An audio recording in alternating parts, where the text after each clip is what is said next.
Hello guys, আসসালামু আলাইকুম। কেমন আছেন সবাই? আশা করি আপনারা সবাই ভালো আছেন। আমি আলহামদুলিল্লাহ ভালো আছি।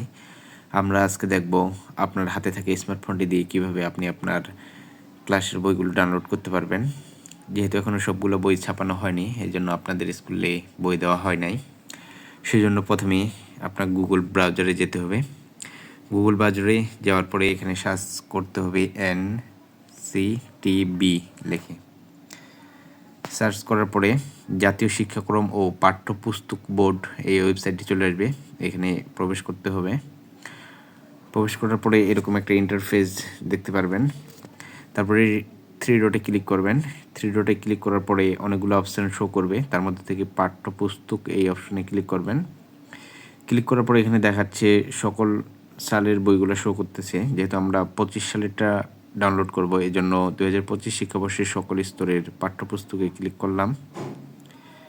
এরপরে শো করতেছে আপনি প্রাথমিকের বই ডাউনলোড করবেন না মাধ্যমিকের না উচ্চ মাধ্যমিকের। আমি যেহেতু মাধ্যমিকের বই ডাউনলোড করবো, এই জন্য মাধ্যমিকে ক্লিক করলাম। তারপরে শো করতেছে মাধ্যমিক স্তর, দাখিল স্তর, কারিগরি স্তর, উচ্চ মাধ্যমিক স্তর। আমি যেহেতু মাধ্যমিক স্তরের একটা বই ডাউনলোড করে দেখাচ্ছি, অষ্টম শ্রেণীর একটা বই ডাউনলোড করব এখন।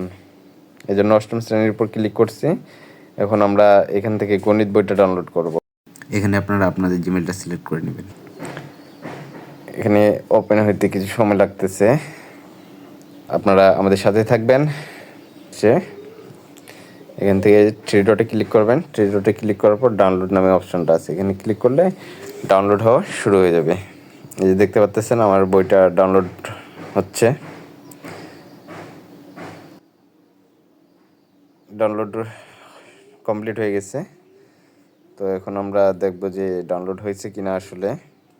এই জন্য আমরা আমাদের ফাইল ম্যানেজারে যাব, ডকুমেন্টে যাব। এই যে ম্যাথ 8 PDF, এটা হচ্ছে আমাদের সেই কাঙ্ক্ষিত বই। ওপেন করি, এই যে চলে আসছে আমাদের বই। এখান থেকে আপনারা জুম আউট জুম ইন করতে পারবেন। এই প্রসেসটি ফলো করে আপনারা সহজে যে কোনো শ্রেণীর বই আপনারা ডাউনলোড করতে পারবেন।